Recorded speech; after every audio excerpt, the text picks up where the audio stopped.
Welcome into A to Z Sports Prime Time on this Monday night. You have officially the Tyler Boyd signing by the team, so we're going to break it down. The Titans have officially added to their wide receiver core the veteran out of Cincinnati, and so looking at all the different ways that the Titans are going to be retooling this offense and trying to maximize the abilities of Will Levis to get a designated slot receiver was at the top of their priority list, and ultimately it takes them about a week, but they get the Boyd deal signed. So we'll get into that. We'll talk about rookies and see what your observations have been of the rookie class, or what you're most interested in about the rookie class now that we have minicamp in the books. We'll have a little bit of time off before OTAs and voluntary work begins, but there has been enough rookie moments for you to potentially have a favorite rookie moment so far. So we'll talk about that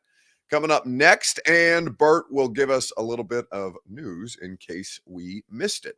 Before we get started, need you guys to share the show around on Facebook, YouTube, Twitter, and on Twitch. Certainly, if you are a Titans fan, you're probably already hanging out here with us, but if you know a Titans fan who is not hanging out with us on a night-by-night basis, you should tell them to go ahead and share this show, where, for example, you can offer commentary on Tyler Boyd, like J-Dub, who says, I would have never imagined this wide receiver room by mid-May. Let the man cook. I assume he's talking about Rand. Joshua Mullen says, hit that like button like JC hit Bertha. Well, hopefully you hit the like button better than JC hit Bertha, because famously JC's first meeting with Bertha did not go overwhelmingly great. But we're going to talk Titans, and we're going to talk Tyler Boyd. So let's go ahead and jump into it. Welcome into A to Z Sports Prime Time from the Zen Sports Studios. I'm your host, Buck Rising. If you're new to the show, and I'm proud as always to be presented to you by TrueMath Fitness in the Gulch. The best way to improve your physical fitness is to go to TrueMath Fitness. TrueMath Fitness in the Gulch. Your first workout is free as a Middle Tennessee resident at TrueMathFitness.com. Two Rivers Ford, the South's most trusted Ford dealer, is Two Rivers Ford in Mount Juliet. Quality American-made Ford vehicles and award-winning customer service. TwoRiversFord.com for more information. And Zen Sports. Download the app, plug in the promo code ATOZTN, get up to $100 on your no-danger first wager. All of your favorite major sports available for you to wager on in the Zen Sports app. Tyler Boyd, the signing made officially official by the team today. They sent us an email. You see the picture of him putting pen to paper, and now you can officially start talking about what your new trio of Titans wide receivers looks like, because this is the best trio of Titans wide receivers that they've had in 26 years of Titans football. Now, you know that he spent the first 8 seasons of his career with the Cincinnati Bengals. He has 513 career receptions for 6,000 yards on the dot and 31 touchdowns, and was ranked 4th in franchise history, Tyler Boyd was, which is pretty crazy to think about, in receptions and 7th in receiving yards. So he's obviously been a part of this passing game for quite some time and has been the beneficiary of it. 120 games, 77 starts during his time with the Bengals, and he has played in 7 postseason games with 6 starts total. He's been one of the most productive slot receivers since entering the NFL, and we'll give you some numbers on that here in just a second. The question that I'm going to ask you is this, your Two Rivers Ford take: what benefit does Tyler Boyd provide immediately for the Titans offense? Bert thinks this is funny because he's been I don't know, making fun of the way that I've phrased it, but I don't think there's anything wrong with the way that I phrased it. You ever have a moment where you say something and somebody thinks it's absolutely hilarious and you don't think it's nearly as funny as they think it is, but the other person just can't stop giggling over and over and over again? That was me and Bert while we were trying to figure out what the hell the phrasing of this question was so funny today. But what impact, what benefit does he immediately provide to this Titans offense? Tony May says depth and familiarity with the offense that's been installed. Shiftiness, says J-Dub. Lucas Burks says experience. Maven Cole, third down conversion. So I'll look up the numbers on Tyler Boyd and how many of his receptions have gone for third down conversions here in just a little bit. But of course, he's going to provide a variety of different security blanket type services for his young quarterback who he's coming in here to help, the same way that he helped bring Joe Burrow around. And that was something that we talked to Will Levis about Tyler Boyd. We also talked to Brian Callahan about Tyler Boyd last week when we had rookie minicamp. This is the head coach speaking about the receiver before he was officially under contract. Yeah, since it's not official yet, hasn't signed the papers in general, just to put that out there to start. That'll be official sooner than later, but not quite yet. But Tyler is a slot receiver. That's what he does. That's where he's made his money. That's where his production has come from. He's a fantastic slot receiver on top of it. Most importantly, I think he's a awesome addition to the locker room. He's a great human being, great worker, and everything about him is what we want to be about. And so to add him is really it's an impactful add for us, and excited about it. As far as Treylon's role, he's going to play everything. We've told him that from the beginning. He's going to play inside. He's going to play outside, and he's going to carve out a role for himself. And I had him come up today and do the break after practice because his work he's put in has been really impressive. Just to give you guys some context, yesterday, Tuesdays are our harder days of our 4-day work week. It's a really heavy day, and so the load on the players is high. And what I mean by that is both acceleration, max speeds, and yardage. And so Treylon, I think, ran 3,591 yards on Tuesday, and then hit our top speed and team leading top speed at 22.6 miles an hour in practice. So super impressive workload and performance. And so he's had a really good offseason. I'm excited about what he can bring for us. I meant when I said that the other day that I think he's going to have a role to play. So that's Brian Callahan talking not just about Tyler Boyd, but also about Treylon Burks and kind of the impact of what the collection that they've put together will be able to achieve. Randy Cherry says availability is the best ability. Tyler Boyd brings that to the table. He is on the field. And, that's always going to be in the back of your head when a wide receiver is close to 30 or almost 30. And I think that with all of the different ways that the Titans have attacked this thing, they have clearly emphasized veteran experience and institutional knowledge to surround Will Levis with, and, to also bring along wide receivers like Jaquan Jackson. Treylon Burks is somebody that Brian Callahan has spoke at length about. Kyle Phillips, we'll see what happens with him. I would think he is most on the outs of anybody who's been drafted to this roster in the last couple of years. And I think that there is going to be great competition right out of the gate. This is the kind of depth that you pray for at night. You would like a little depth at the left tackle, or rather the offensive line positions as well, but certainly to have a deeper wide receiver group is better than not. And bringing in Tyler Boyd accomplishes a fair amount of improving that depth and improving that top line ability that you'll be able to bring in and get this thing going as seamlessly as humanly possible with somebody who's been running the offense for, basically, every year that Brian Callahan was there, Tyler Boyd was there. So you'll hear from Will Levis on that here in just a second about what Tyler Boyd is going to bring immediately, right after I remind you that the Primetime program is presented by TrueMav Fitness in the Gulch. Your first workout is free as a Middle Tennessee resident at TrueMav Fitness. No workout is ever recycled or repeated. TrueMav goes above and beyond to maximize your fitness goals. TrueMav is the best place, whether it's group fitness classes, personal training, or just the opportunity to work out in their awesome facility as you please with one of their memberships. TrueMavFitness.com for your first workout free. So Tyler Boyd and what he brings to the table, you'll hear from Will Levis here in just a second. A note from Titans PR, according to Next Gen Stats data from 2016 through 2023, Tyler Boyd ranked first in the NFL in receptions, receiving yards, and first downs among wide receivers from the slot formation. Last year, he ranked second on Cincy's offense with 67 receptions and 667 receiving yards, 2 touchdowns, his 6th consecutive season with a minimum of 58 receptions and 667 receiving yards, was one of only 9 NFL players to do so each year from 18 through 23. He appeared in all but 4 games during that 6-year run. as a former second-round pick back in 2016. He is only behind Tyreek Hill and Michael Thomas in terms of career receptions, receiving yards, and touchdown catches. And those were two of the top flight players that were members of his draft class. But Will Levis was obviously talking to Tyler Boyd prior to the receiver being under contract. This was the quarterback last week. Him balling out and making all these plays and, on the teach tape, running these routes exactly like how we're telling everyone else to. So that's going to be some great insight to hear from a guy who's been in the offense and knows what it's like when the bullets are flying.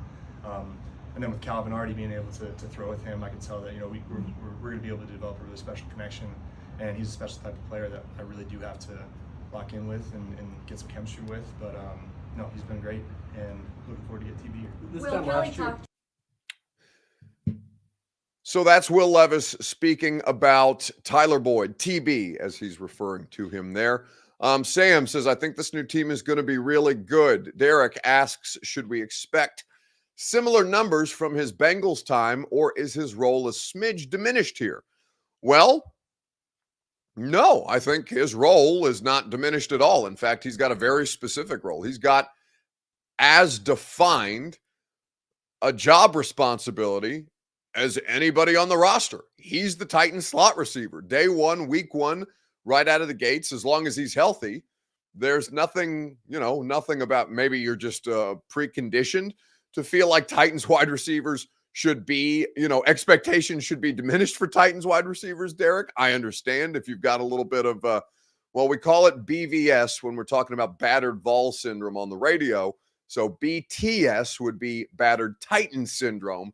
And certainly a lot of you have dealt with the after effects of BTS with your wide receiver inequities is definitely a word, but wide receiver futility the last, basically the entire franchise's existence, save 4 or 5 players that have made a legitimate difference at the wide receiver spot.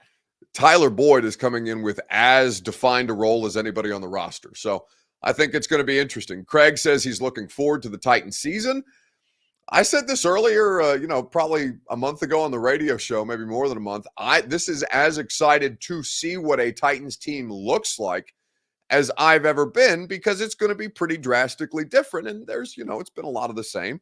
With Derrick Henry on the roster, you understand why a lot of it's the same, because you're going to play a certain style of football. That's why I'm curious, and I know Bert's going to touch on the season opener between the Ravens and the Chiefs, of which Derrick Henry will, of course, be a part of, because I'm interested to see how much the Ravens have to adjust the way that they play, how much of their formations are going to continue to be out of pistol or shotgun versus, I formation or the back lined up X amount of yards behind Lamar in particular, how much Derrick Henry is going to continue to be a volume running back within an offense like that, how many of their passing formations are going to have to change because of Derrick's presence, because you have to make certain adjustments. It's going to be a fun year to watch. I don't know if they're going to be any good. I have no idea if they're going to be any good, but I do think that they should be fun. They should be competitive. They should score points more than anything. Derek says, well, they run the King Cat. Well, yeah, I mean, why the hell wouldn't they? It's one of Derrick Henry's most effective utilizations. Eric Alonzo says someone needs to let Levis know that wearing Kentucky shirts in Vol Nation may get him jumped. Yeah, I'm probably not going to do that. He went to Kentucky. So, if he wants to wear his college, if he wants to wear an Alma t-shirt from his alma mater, Godspeed. And if somebody in the Tennessee fan base jumps the Titans quarterback because he's got a Kentucky t-shirt on, well, then something bad is probably going to happen to that person, as opposed to Will Levis needing a warning. Have you seen Will Levis? Do you know what? It's funny, Eric, because it's a funny comment first and foremost, because jumping Will Levis would assume that some I almost said a bad word, some mouth breather, and it's not to say that all of Vol Twitter is of the mouth breathing variety, but to assume that some mouth breathing Tennessee fan who would take issue with Will Levis wearing a Kentucky t-shirt at a Titans press conference after he played college football there is hilarious, because some slap from Vol's Twitter jumping a professional athlete, especially one that's built like Will Levis, is probably the stupidest thing that I've ever heard. He's not J.C. Latham, right? He's not 6'6", 342, but he's every bit as 6'4", 2. I would say that Will Levis is at least 230, and that's probably with some less. Apparently, he's trying to tone back a little bit on the muscle mass as far as his mobility. I know that's something that Ramon, Kalen, Will brought up a little bit earlier today. I didn't particularly notice that, but even still, like the idea that you need to warn Will Levis about getting jumped, the idea that you need to warn a professional athlete about getting jumped, go ahead and try and jump the professional athlete. See how that goes for you. That's pretty stupid. All right. Ryan says Hopkins, Ridley, and Boyd, all three have combined 25 years of NFL experience. All the wide receiver experience with the addition of Cushenberry in the huddle will be huge for him, talking about Levis in particular. Cheddar Bangs says, pretty sure Levis is more important to the city than some Vols fan. I'm inclined to agree. Billy Jones says, as a Vol fan, I save my hate for Obama in Florida.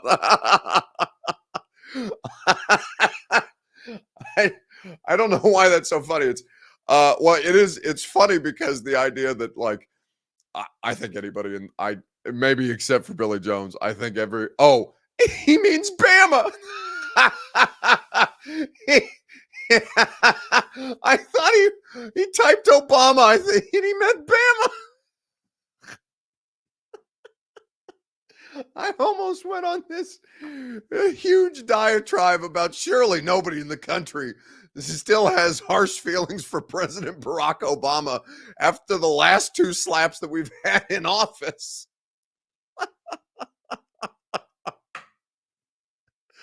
Okay, Billy. Spell check. It's rare that spell check changes Bama to Obama, but I guess stranger things have happened. That's pretty excellent. Okay, well,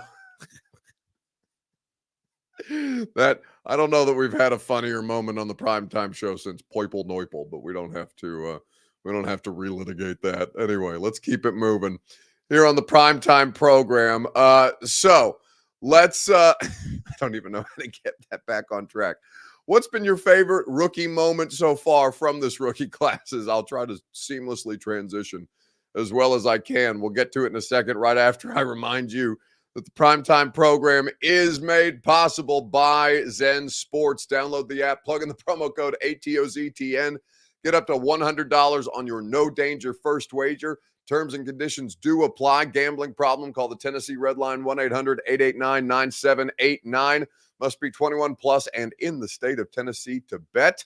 Got through that just in time because I feel like I'm going to sneeze and I didn't want to do it in the middle of our Zen Sports read. Promo code ATOZTN. So, what's been your favorite rookie moment so far? There have been a few. J.C. Latham talking about Bertha, the sled, has been pretty good, and we played that one for you last night. Bertha, the sled, is Bill Callahan's invention. J.C. Latham had a difficult time moving it, and he explained why after, I guess this was, after Friday's practice. A lot of areas to improve in, the speed of the game and just, being ready to go every single play. But it was really fun. I really enjoyed myself. Coach was telling us about the adjustment all the linemen make to that sled when they get on it for the first time. How different is it to what you're used to, and what's it like to figure it out? It's 380 pounds. At Bama, we have a sled similar to it, not exactly like that, but we just put our coaches on it. So it's kind of, the same in that sense, but it really emphasizes technique. On my first rep where he wanted us to move it, I shot out my hips and kind of got it straight up. And if you get it straight up, you're not going to move it as a D lineman. It'll be a stalemate. So you really kind of got to gradually drive as you rise with your hips. So that's something that I was learning as I went. But I really emphasize technique though. I know you talked. So a lot of people like the videos of Latham against Bertha, but the thing that caught my attention the most was a really fun moment with Mike Keith and sixth-round wide receiver Jaquan Jackson, courtesy of the official Titans podcast. This was my favorite rookie moment so far. A play guy? I am. So give me a scenario, all right? We're on the 50-yard line going in. Right. Tajay busts a big run. Yes. Right. So let's get it. Pollard comes off the field. Spears is in the game right now at tailback. Motioning into the backfield is Okonkwo. He will set up offset to the right. Titans going to hand it to Spears. Following Okonkwo, he's got room. from the 45 to the 40, breaks a tackle 35, cuts inside to the 30, finds room to the 25, to the 20, to the 15, to the 10, to the 5, to the end zone. Tajay Spears, 50 yards, touchdown, Titans. You mean like that? Okay. Yeah, that's hard right there.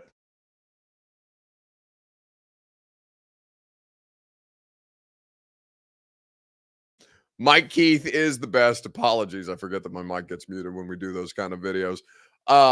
It was an awesome thing to see him do. Treat him like a jukebox a little bit, give him the player, give him the distance to the end zone, and give him the kind of play that you want, and he can set the scene as well as anybody in the sport. That's why Mike Keith is the man. I don't know if Bert's the man, but he's got, in case you missed it, I don't know if he's shirtless. I don't know if he's pantless. He may be a combination of the two. We'll find out together right after I remind you that the Primetime program is made possible by the Ashton Real Estate Group of RE/MAX Advantage. GaryAshton.com is where you go for your dream address without the stress. The intel edge you need to succeed is only found with the official real estate agent of the Nashville Predators at GaryAshton.com. It's weird. Speaking of the official real estate agent of the Preds, it's weird watching Peter Laviolette continue to post or coach deep into the postseason while the Preds are at home with Andrew Burnett. I know Lavi's on his second stop since leaving Tennessee, but still always interesting to see him pop up on my screen while I'm watching this Rangers-Carolina series. Either way, in case you missed it, Bert, what have you brought us? What's going on, Buck? Hi, Bub. I'm sure you saw it earlier in the day, the big breaking news about the schedule. The schedule releases Wednesday, but they always like to give out those little early Christmas presents. Mom, can we open just one, please? Well, they're going to give you a couple before Wednesday. The first one they announced was the Ravens and the Chiefs, the AFC Championship rematch. Lamar Jackson, Patrick Mahomes, Thursday Night Football, 7:20 Central. That'll be a big game. We also found out about the Eagles and Green Bay. And I don't know if this was legit or not. You'll have to help me here. The Browns opening up at Dallas. Have you seen that? Yeah, so that's been put out there because Fox had, you know what upfronts are? Mm-mm. Upfronts are when a television network brings out its best talent for all the advertisers. It's almost like hey, this is all this cool shit we're doing. This is why you should spend money with us. Hey, here's Tom Brady. He works for us now. Don't you want to spend your money on Tom Brady and have your products associated with Tom Brady? So this is how they sell all the advertising for the television networks, the upfronts. ESPN does them, Fox, etc. And at the upfronts this year, it was Tom Brady and Michael Strahan on a stage announcing that Tom Brady's first game as a television broadcaster would be Browns and the Cowboys in week 1. So that is legit. Lame. Oh, that's so lame. I was wondering why, of all games, why is that leaking? Like, is Jerry going to retire or do a Ray Lewis and say this is his last season? No, it's just Tom going to be sitting in the television booth looking plastic as all hell, telling you about football. But as regards to the Ravens-Chiefs opener, at first I had mixed feelings on this. Was not happy about it as a Ravens fan. Coming off a big game, you just lost to them, everything within grasp. But the issue I had with it is it's a whole lot like wrestling a girl. Did you wrestle in high school? No. Wrestlers were always disgusting. I didn't want cauliflower ear or ringworm or any of that stuff. Wrestling is not for me. Cauliflower is badass. Ringworm is not badass. Those are two completely different things. None of it is badass. All of it leads to deformities and disease. Oh, not the ears. The ears look cool. That's how you know. Look cool? Yeah, that's how you know not to mess with somebody. Anybody got an ear like that? No, that honestly is the truest sign of somebody that you don't jack with. If they've got cauliflower ear, they know what's up. Even if you were a shitty wrestler, you know how to incapacitate somebody in some form or fashion. But either way, in high school, when you wrestled, every once in a while, anybody that wrestled at one point had to wrestle a girl. And it's a lose-lose. You either beat a girl or you lose to a girl. The Ravens are in a very similar situation where if you beat the Chiefs, oh, you didn't beat them in the one that mattered. Who gives a shit? You know, you lost in the AFC Championship. Boo-hoo, you won week 1. Do it again for 20 more weeks and then talk to us. And if they lose, they just got flown out to Kansas City to get their ass beat, to watch the team pull another banner down. Travis going to give Taylor Swift some sugar, and you got to watch all that shit. So it's a lose-lose for the Ravens, no matter what. Well, it's not a lose-lose for the Ravens because it's a half you have a win. new toy. If they win, they will not be the belle of the ball unless they whoop the Chiefs' ass. And I think we all know that it would be more likely to be a competitive game. But everyone's favorite, what's this big-nosed fella's name? Nick what? Oh, right. Nick Wright. I agreed with Nick at the beginning of this clip. I agreed with what he had to say. And then he gets just into some dumbassery that I cannot buy into. Classic 3 by me. Rare. Instantly wrong about who the Chiefs' first opponent would be. You guys both thought Baltimore was the most likely option. I said I thought it was almost impossible that the NFL would do this to Baltimore. And so I'm thrilled with it. If I were with the Ravens, I would be livid. Really? For a number of reasons. Here's one. I don't know if there is such a thing as a conference championship game hangover, but you know what can cause one? The next game you play being in that team's building, watching them hang the banner that you thought you were going to get to fly. I think that's rude. I think that Baltimore was it was their year, their season, and now before you even get another win under your belt to really be like, okay, we're turning the page, you got to watch the damn unveiling of the fourth flag in Kansas City. That ain't great. So that's the first thing. The second reason is this. It's not just that Baltimore has got a new, young, 30-something-year-old defensive coordinator making his debut against the Chiefs, whatever. That's not it. It's that what's their offensive game plan going to be that isn't going to cause a season-long concern? You've got the defending league MVP. You should probably, he just had a bad game against this defense. Let him fix that. Chuck the ball all around the field. But you know that's never his game. Okay, well, wait a moment. I mean, Lamar Jackson chucking the ball. When in the world have we seen that? Well, I mean, I think in large. Well, so hold on. But that's my point.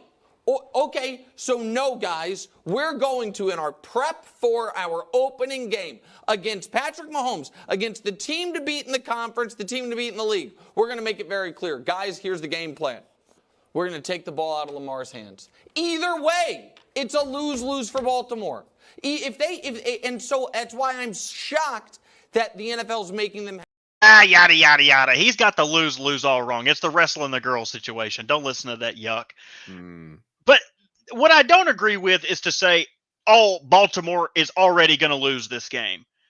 Neither Baltimore nor the Chiefs are the same team. And you could argue that both of them are inferior positions than they were last year. One, the Chiefs will not have Rashee Rice. Two, their left tackle is no longer on the roster. They drafted a left tackle out of BYU in the second round, but the guy starting right now is Wanye Morris out of Oklahoma, and he looks like a big pile of dog shit. Yeah. It's not the same teams. They lost L'Jarius Sneed. The Ravens, their offensive line, they're having to replace a lot of offensive linemen, but the Ravens are going to be healthy because it's week 1. The Ravens are going to have Derrick Henry. So if you do take the ball out of Lamar Jackson's hands, they're going to have something to lean on. I just think for people to jump out automatically and say, well, it's going to be a pity party, Baltimore's going to lose.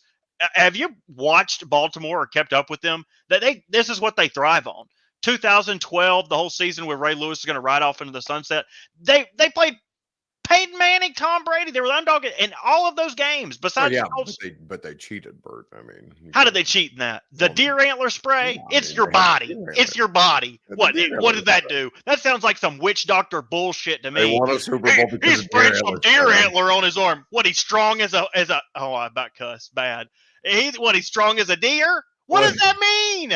Nobody knows what that means. It would be more believable if you told me. You can justify your cheating all you want. There's nothing that's going to make anybody else feel like it's less of a tainted championship. Me. Look what you're going to make me do. Look what you're going to make me do. My girlfriend's going to beat the hell out of me for smoking in the house. She's talking to me like this. You know what? I saved my hate for 2 people, Buck. Obama and Florida. Particular Cheddar Bangs says, pretty sure Levis is more important to the city than some Vols fan. I'm inclined to agree. Billy Jones says, as a Vol fan, I save my hate for Obama in Florida.